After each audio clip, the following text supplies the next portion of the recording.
equação, ela é uma equação matemática, muito simples, diga-se de passagem, porque são dois números multiplicados e dá um terceiro número, que na verdade são grandezas físicas. E a matemática ela é super importante na linguagem para a física, muito importante.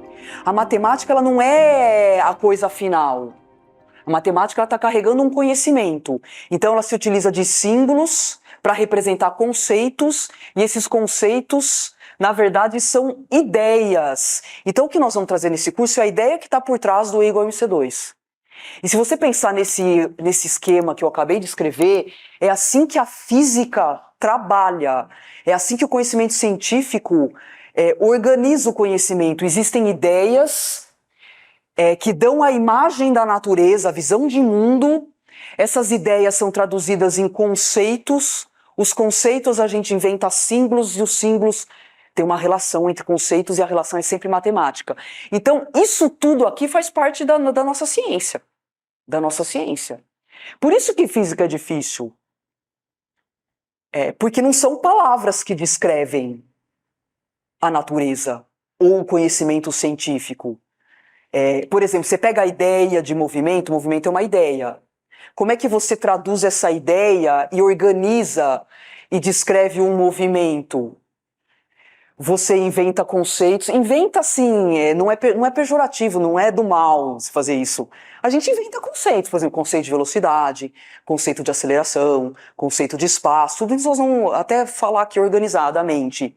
Aí você põe um símbolo para aquilo e tem uma relação matemática entre eles. E quando eu coloco na lousa que a aceleração é a variação da velocidade, tudo bem, é uma derivada, mas eu vou por delta. É a variação da velocidade no tempo. Por exemplo, que ideia que tem por trás disso? A ideia de movimento.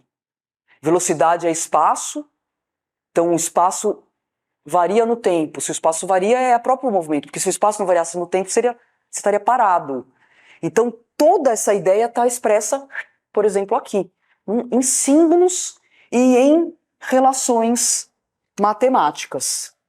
E a física, e esse é o jogo da física. Pegar uma ideia da natureza, foi isso que o Einstein fez. E é isso que está por trás de todas as teorias.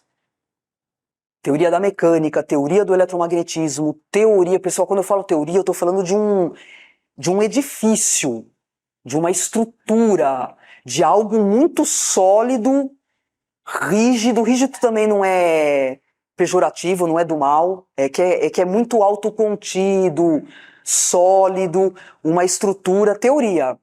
E tem ideias que organizam essa teoria. Só que a ideia é a coisa mais abstrata que tem na natureza. A ideia, ela tem um conhecimento por trás. Só que você expressa isso na matemática. Então, a matemática é como se fosse a expressão de um conhecimento. Tudo bem? E a gente vai, então, além da matemática. Nós temos que chegar aqui para entender. Isso em tudo. Em tudo. Parar na matemática, você fica capenga. Por exemplo, você pega nós temos que entrar dentro e entender o que está por trás da matemática, porque a matemática é a expressão de um conhecimento. Tudo bem? Então, essas ideias são sempre expressas matematicamente, no campo da física. Então, olha a complexidade do pensamento físico. E a matemática, ela é muito poderosa, porque nós temos muitos casos na ciência de conceitos que foram inventados, grandes saltos por causa da matemática. Por causa da matemática. Então a matemática ela é muito poderosa. Ela é muito poderosa e a gente confia na matemática. A matemática é um trilho seguro, lógico. Então quando a matemática está certa, nossa, você pode chegar e você vê muitos físicos que desenvolveram teoria, você pega a própria relatividade, ela é muito perfeita matematicamente, demorou para ter experimento, porque você não tem nada aqui, nenhum veículo na Terra que anda à velocidade da luz. Mas matematicamente ela estava perfeita, a teoria. Demorou para ter experimento com a velocidade da luz. Então a relatividade de 1905, que é a relatividade restrita, RR, relatividade restrita. Quando Einstein lançou, já estou antecipando tudo aqui, porque é tanta coisa junta, já estou falando coisas que estão nos slides mais para frente. Mas quando Einstein lançou o artigo, matematicamente estava tudo perfeito. E você não conseguia ter comprovação experimental. Demorou quase 2 décadas para a física de partículas começar a ser desenvolvida, a física nuclear. E aí, durante quase 2 décadas, 1930, até mais,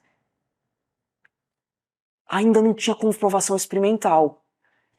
E é por isso que o Einstein não ganhou o prêmio Nobel por causa da relatividade. Tava todo mundo assim, putz, e agora? Dou o prêmio pra ele? Porque é uma baita teoria, mas ainda não tinha comprovação experimental. Aí acabaram dando o prêmio Nobel pra ele pelo efeito fotoelétrico, que perto da relatividade é uma coisinha chinfrim, uma porcaria de efeito. Perto de uma obra como a relatividade restrita e a relatividade geral, que mudou a história da física. Falar, vamos dar um prêmio Nobel para ele, vai. Daí em 1919, 19 não, 21, ele ganhou o Nobel pelo efeito fotoelétrico. Mas nós vamos ver tudo isso daí. Muito bem, o espaço, vou representar pela letra S. O espaço. Só o espaço? O tempo também é um palco, pessoal. O espaço e o tempo. Então, são dois conceitos que na mecânica clássica são pré-existentes, fazem papel de palco mesmo. Quando a gente conversa, sabe, num nível de cientistas ou de professores, fala assim, espaço é palco.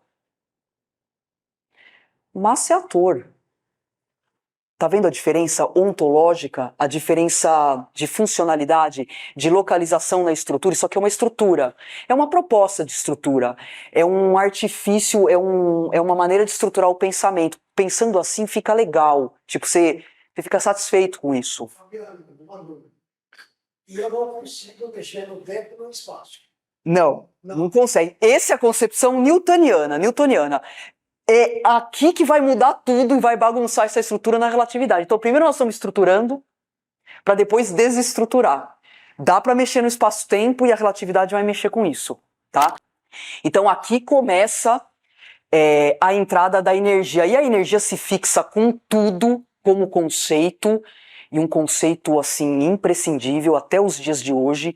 Você vê, tem muitos conceitos da física que foram nascendo e morrendo ao longo da história. Por exemplo, conceito calórico, conceito de éter, o próprio conceito de força. Só tem força dentro da mecânica, da física clássica. Você vai para a física moderna, relatividade, a gente não fala a palavra força.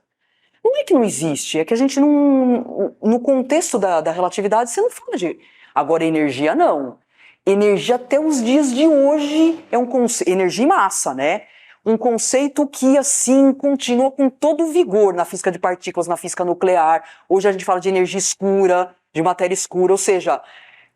Bóson de Higgs, partícula de Deus, tem tudo a ver com energia, com matéria. Então, conceitos que nunca... Eles foram ressignificados, mas eles nunca perderam a vitalidade na natureza.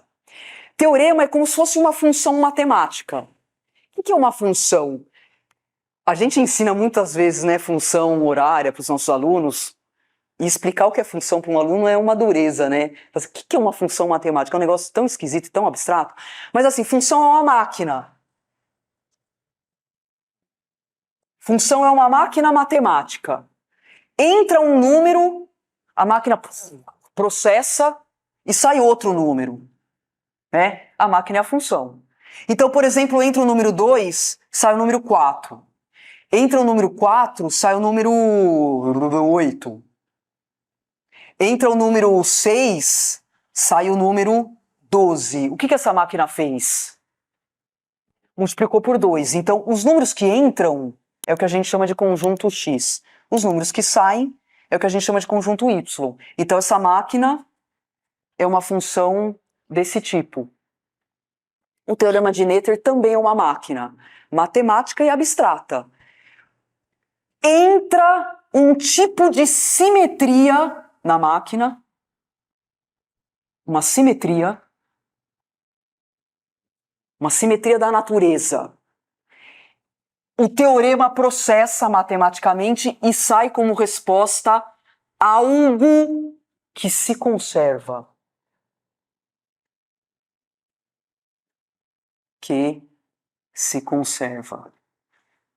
A uniformidade do tempo representa uma simetria. Quando você joga no teorema matemático a simetria do tempo, sai como conservação a energia.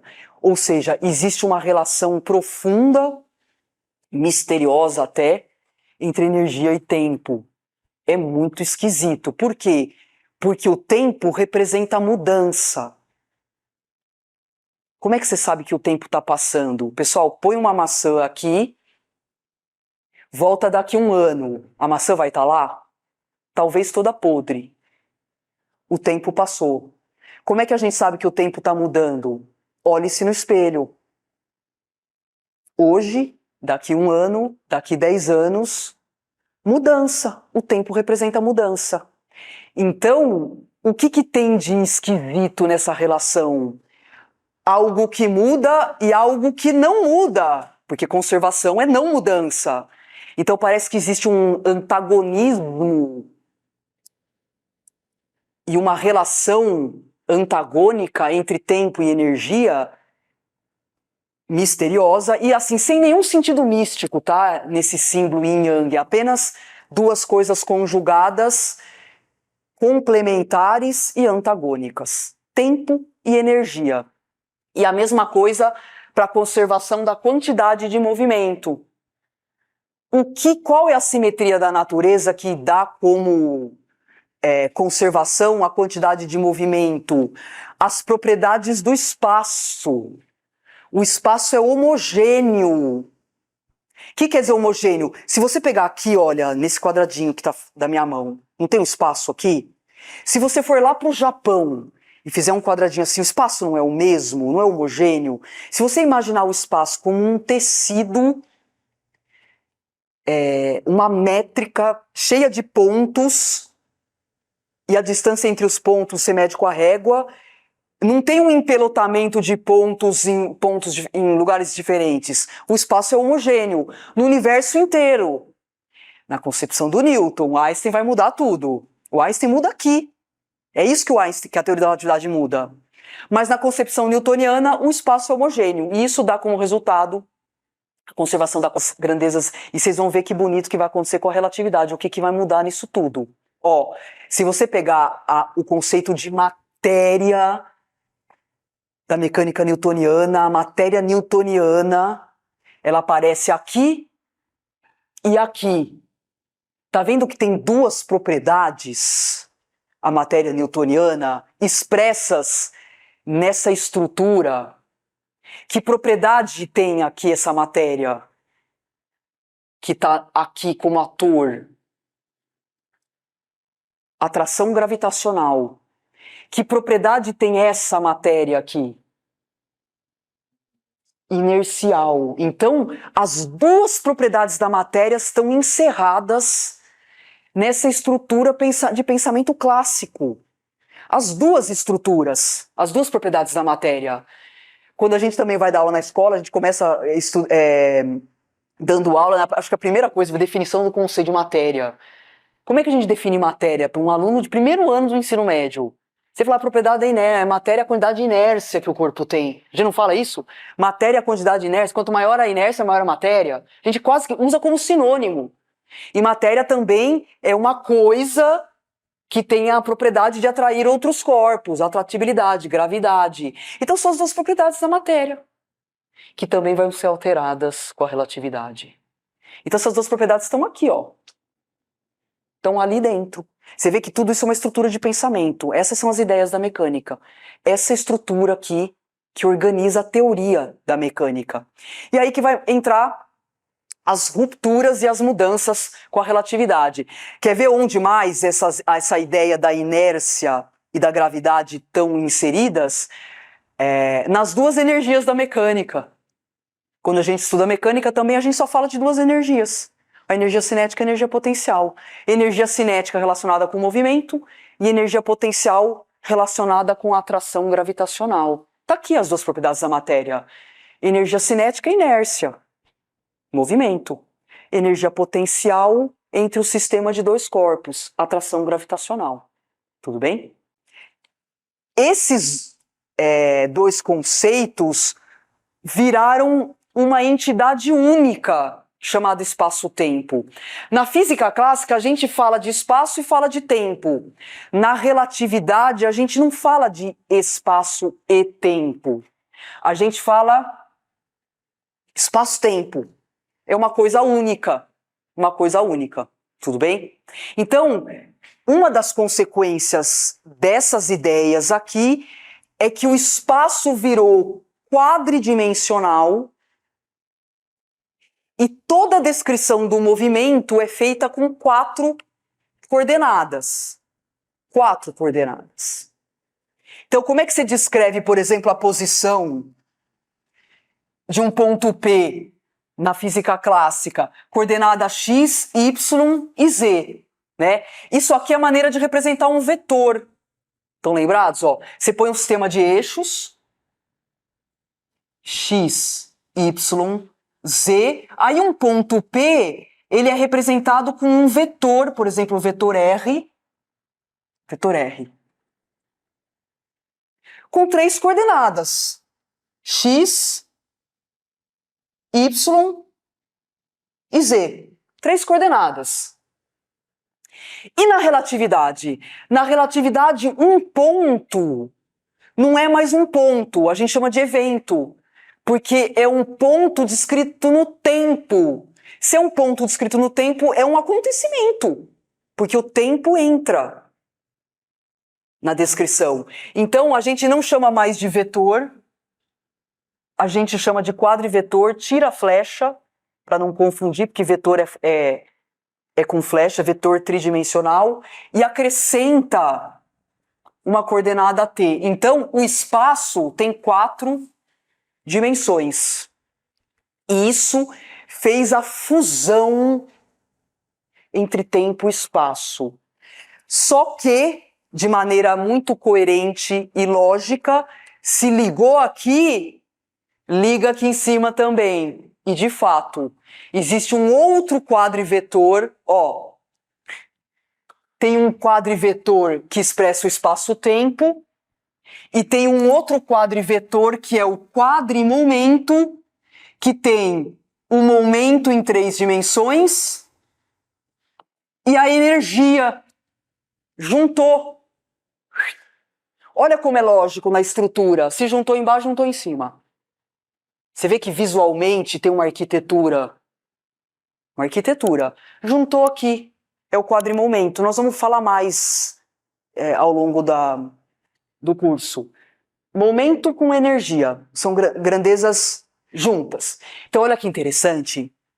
O conceito de vetor foi alterado. E o conceito de escalar, porque também na mecânica newtoniana, o que a gente ensina? Fala assim, energia é uma grandeza escalar, velocidade é uma grandeza vetorial, né? A gente vai classificando. Aqui mudou tudo na relatividade. Energia não é mais escalar. E também não é nem quadrivetor, é componente de vetor. Olha que doido. Tempo não é mais escalar. E também não é quadrivetor, é componente de quadrivetor. Então existem os quadrivetores e as suas 4 componentes. E o que é um escalar mesmo? O escalar é um número que não muda com o referencial. Nesse curso a gente não vai falar muito porque a gente precisaria dar um curso inteiro de cinemática relativística. Eu já dei um curso de cinemática, quem que fez? Aqui, em 2019. Ninguém fez aqui, né?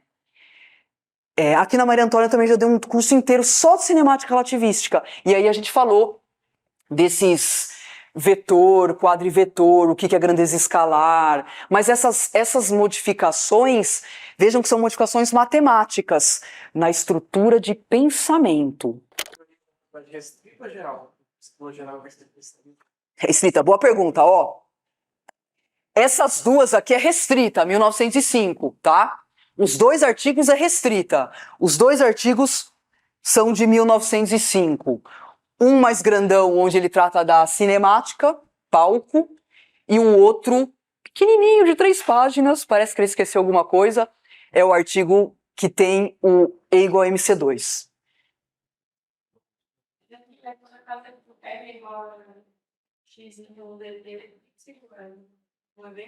Não, o R Não, o R é um quadrivetor, é a quadridistância. Ó, isso aqui, na física clássica, isso aqui é uma distância, né? Ali é quadridistância. Gente, não dá para imaginar uma quadridistância, porque tem uma componente temporal. Então, é quadridistância.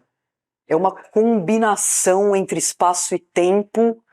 Ai, são coisas lindas que dá os eventos. Mas não é distância, porque não é só espaço, é uma mistura de espaço com tempo. Então a gente não consegue imaginar. A gente só consegue imaginar 1 metro, 1 segundo. Essa mistura de espaço-tempo a gente não consegue imaginar. Mas o espaço é assim, é quadridimensional na relatividade. Por isso que a gente vê como a ideia é difícil. O que é a cinemática relativística? Por exemplo, tem um acontecimento que a gente chama de evento. Um acontecimento. Esse acontecimento, ele é absoluto. O que eu quero dizer com isso? Que ele é absoluto. Que se ele acontece em um referencial, ele tem que acontecer em todos. Porque a relatividade consiste em mudança de referencial. Então, por exemplo, tem um referencial 1 aqui, A. Aí tem um referencial B. Referencial é um sistema de eixos. Referencial B. Que se deslocam com uma velocidade relativa entre eles. Faz de conta que esse está em repouso e esse tem uma velocidade de v em relação a esse. Aí acontece alguma coisa, um evento, acontece alguma coisa. Como é que você descreve esse evento nos diferentes referenciais? Com um conjunto de coordenadas. Então, por exemplo, um evento E. O que é um evento? Por exemplo, um evento é um ponto com 4 coordenadas. Sabe quando você estuda Euclides, geometria euclidiana? Esse ponto, pessoal, o ponto é o que existe no mundo. O referencial não existe. O referencial é um instrumento matemático intelectual para descrever o que existe no mundo. Só que foi inventado, Descartes, coordenadas cartesianas. É invenção matemática, ferramenta. Alguém já viu isso aqui no mundo, andando por aí? Não tem. O referencial não existe. É uma matemática usada para isso. O ponto existe. Então, por exemplo, eu quero descrever a posição dessa caneta. A caneta existe. Então, aí você põe um eixo ali e fala, aí você descreve as coordenadas dessa caneta. Então, isso aqui é o que existe. O evento é o que existe. Exemplo de evento.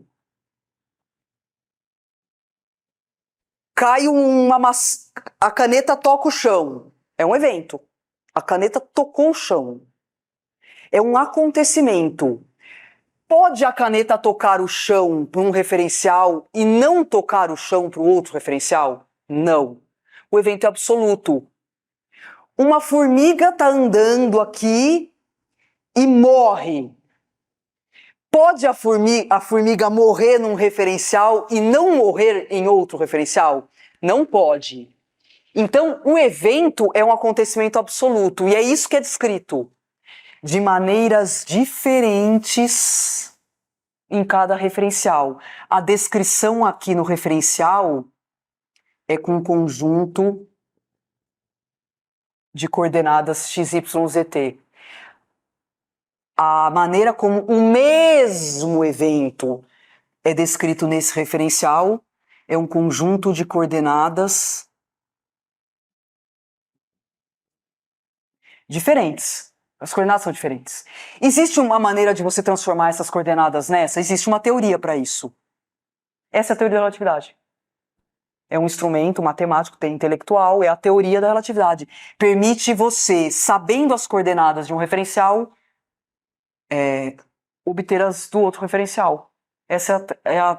São as transformações de Lorentz que fazem isso daqui.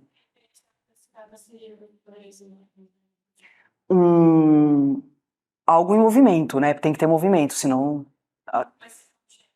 Não, um referencial é, por exemplo, um trem andando. Aí você acopla no trem um sistema de eixos imaginário. Então, o referencial também é... Não, o referencial é um sistema de eixos e o evento é o que acontece no mundo. E você descreve em relação ao referencial. que você temporariamente usa. Mas o que é legal é depois você comparar essas coisas. Depois você abandona o referencial e pega o resultado e tira algumas conclusões. Por exemplo, o que acontece com o tempo, o que acontece com o espaço. É isso que é a relatividade. É isso.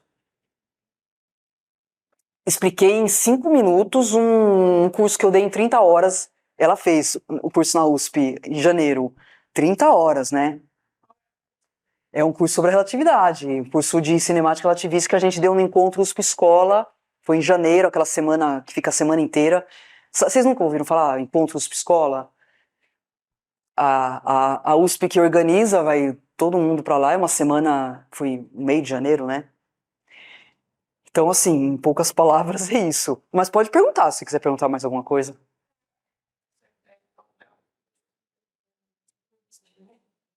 Conjunto de coordenadas aqui. Conjunto de coordenadas. 4. Porque aqui a gente escreve com 3, aqui na relatividade com 4. Se acrescenta o tempo na descrição. Por isso que a gente não a gente diz que é espaço-tempo, é uma entidade única, espaço-tempo. Não separa mais. Toda descrição é espaço-tempo. Você não separa mais.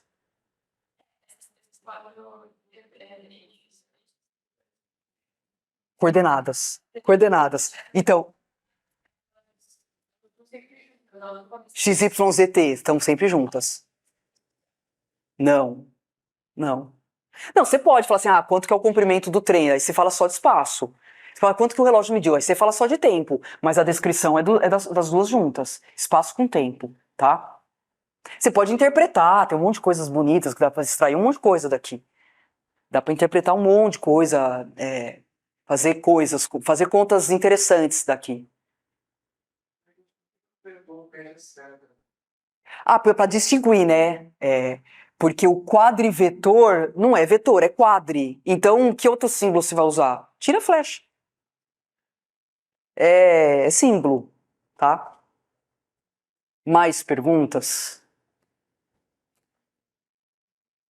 Tem um caminhão de coisa aqui, né? Pode falar, pode perguntar.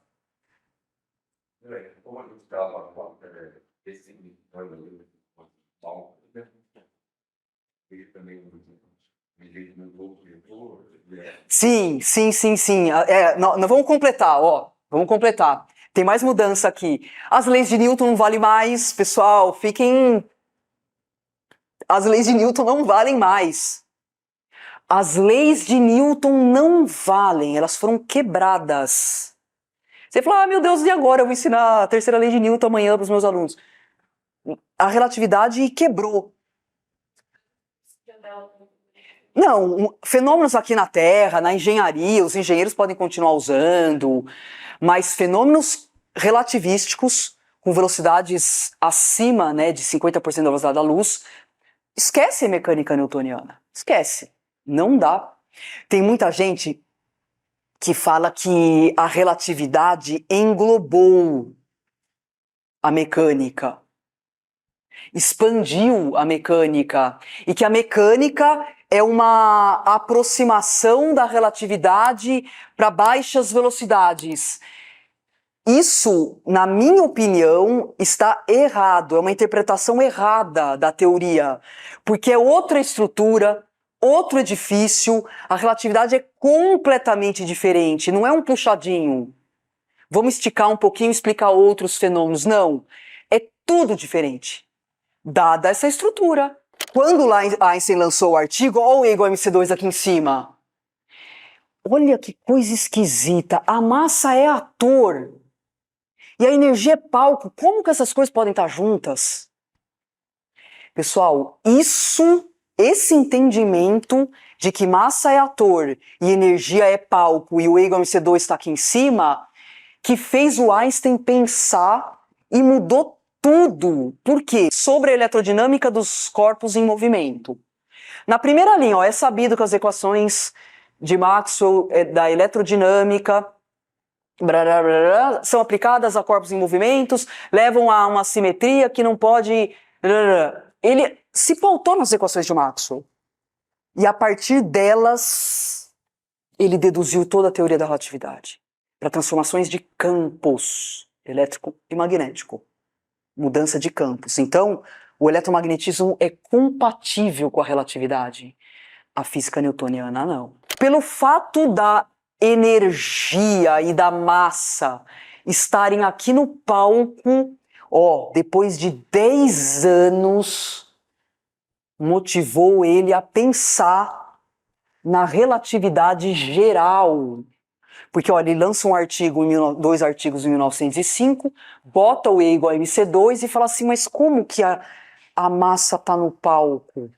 Como que a massa está no palco se a massa é autor? Então, o que significa matematicamente a massa estar no palco? 10 anos para falar o que eu vou falar agora. Toda a massa encurva o palco, espaço-tempo. O conceito de gravidade foi abandonado, porque a gente não fala mais em campo gravitacional, e sim de curvatura do espaço. Por exemplo, quanto maior a massa aqui no centro, maior é a curvatura, maior é a curvatura.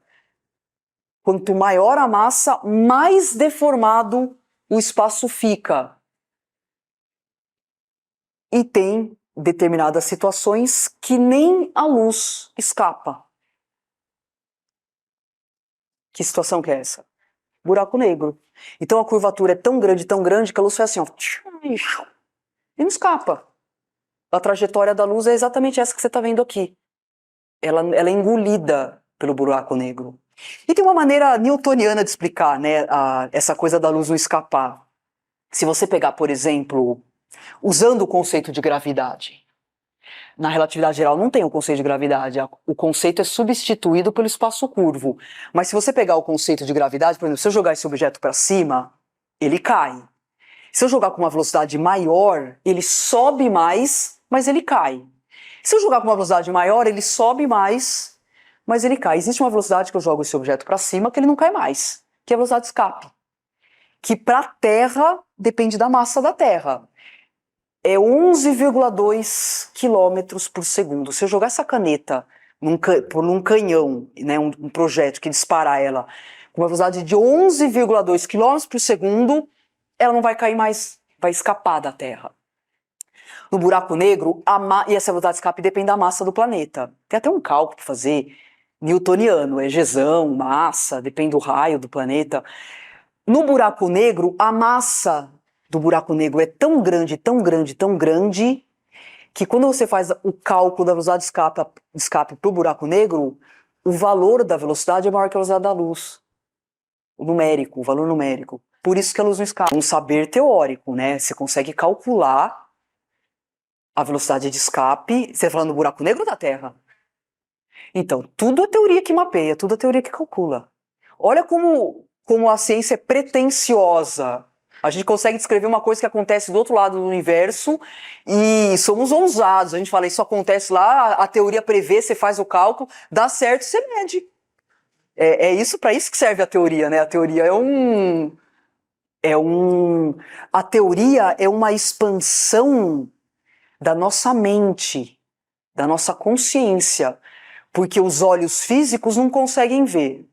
Os nossos instrumentos de medida são limitados, então você consegue saber sem medir. Essa é a diferença entre saber e medir. Medir, você precisa do instrumento, relógio, balança, voltímetro, instrumento de medida. Para saber, você não precisa do instrumento. Você nunca vai ter um instrumento que vai medir a velocidade do elétron dentro de um fio condutor. Mas você sabe. Por quê? Porque tem uma teoria que te permitiu. Então aqui, na verdade, é um instrumento mental. É o saber teórico, é a teoria que proporciona isso. Então é um jogo, né? É um jogo. Você fala coisas que nem a história da antimatéria. Ó, isso aqui é teoria. O cara falou. Existe isso. O outro mediu. Pumba. Bingo. É um jogo constante. Prevê aqui, Constata. Se não constatar, não entra pro corpo de conhecimento. Vira só uma teoria ainda em construção, que é o que acontece na fronteira da física, na fronteira da ciência. O bóson de Higgs, a partícula de Deus, que foi detectada naquele maior acelerador de partículas que tem lá na Europa, na Suíça, demorou 48 anos para ser verificada experimentalmente. Antes era só teoria, previsão teórica. Se não tivessem medido, ou eles iam continuar tentando, ou eles iam abandonar a teoria, vamos fazer outra, porque... Então, esse aqui é um instrumento intelectual. Intelecto. Isso é o que nos diferencia dos animais. É um saber intelectual que faz com que a gente pense ideias, pensamento estruturado, elabore para poder entender o mundo. Essa é a diferença. Mas saibam que se não tiver uma imagem do mundo, uma constatação fenomenológica, não entra para o corpo de conhecimento. Exemplo disso, teoria das cordas. Todo mundo fala já há mais de uma década da teoria das cordas. Por enquanto, é uma teoria matemática que trata de N dimensões que não tem imagem no mundo, na natureza. Então, não é conhecimento científico. O que Kuhn, lembra aquele epistemólogo Thomas Kuhn, chama de ciência normal. Só entra para o corpo de conhecimento quando tem uma constatação e aí vira paradigma. Todos a comunidade científica fala, não, beleza, foi o que aconteceu com o bóson de Higgs. Era a peça que faltava para o modelo padrão. Beleza, fechou o modelo. Entendimento do mundo material, esse é o caminho que nós vamos fazer até o final de abril. O entendimento do mundo material está completo. Hoje a gente sabe exatamente tudo que tem na matéria, do que a matéria é feita. E começou o E igual a MC2. Essa viagem de mais de um século.